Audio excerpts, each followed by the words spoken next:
মৌলা, তোমার রহমতের সামনে আমার গুনার তো কোনো অস্তিত্ব নাই মৌলা।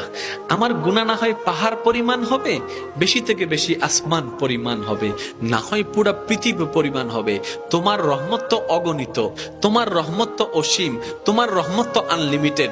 এবার রব্বে করিম বলে, তাহলে ঘাবড়াস কেন, তাহলে মন ছোট করস কেন? আরে গুনাহ করেছো তো করেছো, কি হয়েছে? একবার তো তওবার মাধ্যমে আমি রবের দরবারে ফিরে আই। মৌলা, ফিরে আসতে পারবো তো? দরজা কি খোলা আছে?